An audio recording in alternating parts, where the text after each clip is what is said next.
ঘন্টা নিজেদের হেফাজতে ল্যাপটপ রাখার সুযোগই পায়নি ইডি, কারণ সেই ল্যাপটপ ইডির দাবি অনুযায়ী জোর করে কেড়ে নেওয়া হয়েছিল। সেই 2 ঘন্টায় ওই ল্যাপটপে কি কাজ করা হয়েছিল, কেন সেই ল্যাপটপ জোর করে কেড়ে নেওয়া হয়েছিল? ইডির অভিযোগ, সুপ্রিম কোর্টে শীর্ষ আদালতে ইডি জানাচ্ছে তার অভিযোগপত্রে যে তারা 2 ঘন্টা সেই ল্যাপটপ পায়নি এবং তারা সেই ল্যাপটপ যখন তারা হাতে পায় তারপরই তাদের কাছ থেকে সেই ল্যাপটপ কার্যত কেড়ে নেওয়া হয়েছিল। এবং কেন কেড়ে নেওয়া হয়েছিল এবং কেড়ে নেওয়ার প্রেক্ষিতে কি কারণ থাকতে পারে এই নিয়ে যেমন আলোচনা চলছে, তেমনি সুপ্রিম কোর্টে এই বিস্ফোরক অভিযোগ করছে ইডি, যেখানে পরিষ্কার বলা হচ্ছে আইপ্যাকের দপ্তরে ইডি আধিকারিকদের থেকে ল্যাপটপ কেড়ে নেওয়া হয়েছিল এবং 2 ঘন্টা ল্যাপটপ তারা পাননি। 2 ঘন্টা পর তাদেরকে ল্যাপটপ ফেরত দেওয়া হয়। তবে মুখ্যমন্ত্রীর একটি সবুজ ফাইল এবং দেখা যায় যে একটি ল্যাপটপ নিয়ে নিচে নামছেন, সেই ল্যাপটপে ওই ল্যাপটপ কিনা সেটা পরিষ্কার নয়। তবে আপাতত যে বিষয়টি সামনে আসছে যে ওপরে 2 ঘন্টা ল্যাপটপ ইডির আধিকারিক থেকে কেড়ে তাদের কাছে রেখে দেওয়া হয়েছিল, এমনটাই কিন্তু অভিযোগ করা হচ্ছে সুপ্রিম কোর্টে ইডির তরফে। আপনাদের আরো একবার জানিয়ে রাখবো, এই মুহূর্তে তার এআই নির্মাণ আপনাদেরকে দেখানোর চেষ্টা করছি যে ওপরে কিরকম কি ঘটনা ঘটে থাকতে পারে। তার একটা যারা এই ঘটনা পরিপ্রেক্ষিতে একটি এআই নির্মাণ আমরা করেছি। দেখুন যে কার্যত পুলিশ সেই ল্যাপটপ কেড়ে নেয় এই অভিযোগ করা হচ্ছে, ইডি আধিকারিকরা সুপ্রিম কোর্টে সেই অভিযোগ করছেন এবং তার একটি এআই নির্মাণের মাধ্যমে আপনাদেরকে বোঝানোর চেষ্টা করছি যে ওপরে ঠিক কি হয়েছিল সেই সময় সেদিন। অর্ণবাংশ নিয়োগী আমাদের সঙ্গে এই মুহূর্তে টেলিফোন লাইনে রয়েছেন। অর্ণবাংশ, জানতে চাইবো ইডির কাছ থেকে ল্যাপটপ কে কেড়ে নিয়েছিলেন? মুখ্যমন্ত্রী ওপরে গেলেন, তারপর ল্যাপটপ নিয়ে ফিরলেন। ল্যাপটপ কে কেড়ে নিয়েছিল? পুলিশ, সেখানকার কর্মীরা, বা মুখ্যমন্ত্রী? কে, কার বিরুদ্ধে অভিযোগ করা হচ্ছে সুপ্রিম কোর্টে? সেটা হচ্ছে ইডির অভিযোগ যে যখন মুখ্যমন্ত্রী এবং সেখানে ডিসি সাউথ তারা গিয়েছিলেন, তারপর তাদের কাছ থেকে তারা যে ল্যাপটপটি ইউজ করছিলেন পাঞ্চনামা তৈরি করার জন্য অফিসিয়াল ল্যাপটপ, সেই ল্যাপটপটি কেড়ে নেওয়া হয়। এবং তারপরে আরো একটি তাদের লাইন সংযোজন করেছেন, সেটা হচ্ছে এই যে পাঞ্চনামা তৈরি করার জন্য প্রপারলি যদি না করা হয় সেই জন্য হুমকি দেওয়া হয় বা থ্রেট দেওয়া হয়। সেইখানে তাদের অভিযোগ যে রেসপন্ডেন্ট নাম্বার 2 এবং রেসপন্ডেন্ট নাম্বার 5, রেসপন্ডেন্ট নাম্বার 2 হচ্ছে মুখ্যমন্ত্রী মমতা বন্দ্যোপাধ্যায় আর রেসপন্ডেন্ট নাম্বার 5 হচ্ছে যে ডিসি সাউথ, তারা নাকি এটা হুমকি দিয়েছিল, এমনটাই ইডির অভিযোগ এবং দাবি মামলা পক্ষে। তাদের বিষয় হচ্ছে যে তাদের থেকে ল্যাপটপ কিনে নেওয়া হয়, সেই ল্যাপটপ 2 ঘন্টা পর ফেরত দেওয়া হয়েছিল। সেই ল্যাপটপের মধ্যে একাধিক এভিডেন্স ছিল, তাদের তথ্য ছিল, যে গ্রাউন্ডের উপর ভিত্তি করে তারা সেখানে তল্লাশি করতে গেছিল তারও কিন্তু প্রমাণ ছিল। সেই সমস্ত ল্যাপটপের ইডি তারা নিয়ে গেছিলেন, সেটা 2 ঘন্টা পর ফেরত দেওয়া হয়, তা চুরি করার সময়, এমনটাই ইডি তাদের অভিযোগ জানিয়েছে।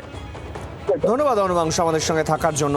ইডি একেবারে খুব স্পেসিফিকভাবে 2টি গুরুতর অভিযোগ করেছে এবং দেখার যে সুপ্রিম কোর্টে এই বিষয়ে আগে থেকেই রাজ্য সরকার তারা ক্যাভিয়েট দাখিল করে রেখেছে এবং এই বিষয়ে সুপ্রিম কোর্টে তারা কি বলেন, একেবারে যারা এই মামলার পক্ষ হয়েছেন তারা কি জানান, অবশ্যই নজর থাকবে। এবং এই সঙ্গে তৃণমূল কংগ্রেসের আমরা প্রতিক্রিয়া নেওয়ার চেষ্টা করেছি। জয়প্রকাশ মজুমদার তিনি কি প্রতিক্রিয়া জানিয়েছেন শুনুন।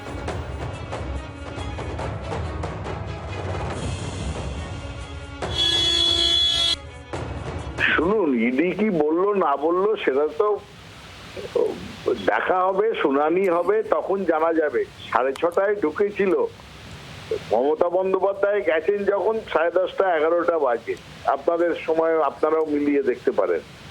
তাহলে ততক্ষণ তো তারা সব দেখেছেন এবং আমাদের কাগজপত্র নেওয়ার চেষ্টা কেন করেছিলেন যে তৃণমূলের কি কাগজ আছে দাও, তৃণমূল কংগ্রেসের কি কি তথ্য আছে, এসআইআর এ কজন নাম কাটাতে মানে তার জন্য যে তারা কি তথ্য দিয়েছে ভোটারদের, সেই সবগুলো কেন চাইছিলেন?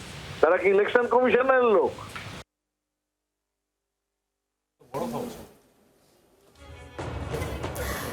একদিকে এই ল্যাপটপ ছিনতাই, এই বিষয়ে পরিষ্কার হবে ইডির অভিযোগ। ইডি ইতিমধ্যে জানিয়েছে সুপ্রিম কোর্টে নজর থাকছে কি কারণে। একদিকে হচ্ছে কি ইডি অর্থাৎ এনফোর্সমেন্ট ডিরেক্টরেট তারা মামলা করেছে এবং সেই সঙ্গে ইডির 4 জন অফিসার, তার মধ্যে প্রশান্ত চান্ডিল তিনি রয়েছেন, তিনি উল্লেখ করেছেন যে ফাইল হাতে নিয়ে মুখ্যমন্ত্রী মমতা বন্দ্যোপাধ্যায়কে আমরা বেরোতে দেখেছি, সেই ফাইলের মধ্যে একাধিক তথ্য ছিল, তথ্য ছিনতাই করা হয়েছে, এমনই অভিযোগ আনা হয়েছে কিন্তু ইডির তরফ থেকে।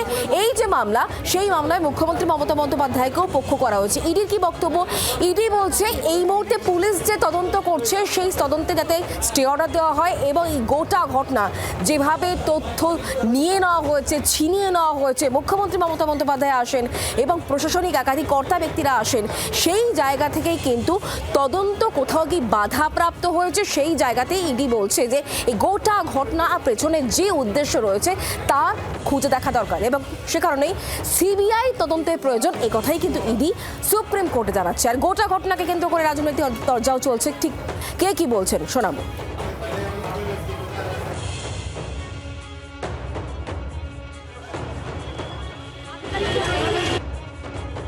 এই সরকারটা চলে গেছে, পশ্চিমবঙ্গে এই মুহূর্তে সরকার নেই। যে সরকারের মুখ্যমন্ত্রী সরকারি কর্মচারীদের উপর আক্রমণ করেন, তাও আবার পুলিশ আধিকারিকদের সঙ্গে নিয়ে ফাইল ছিনতাই করেন এবং সেই ফাইল আবার পুলিশ নিয়ে গিয়ে আরেকটা গাড়িতে রাখে আর মুহূর্তের মধ্যে গাড়ির নাম্বার প্লেট বদলে যায়, তো সেখানে আর যাই হোক কোনো সরকার নেই। সরকার নেই, বিশ্বাস করুন, সরকার চলে গেছে, সময়ের অপেক্ষা।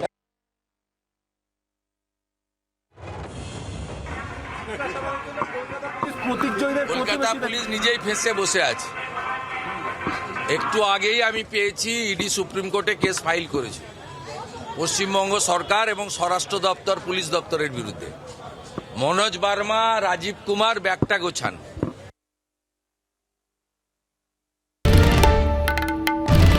বাংলার আওয়াজ, বাঙালির আবেগ, জি 24 ঘন্টা।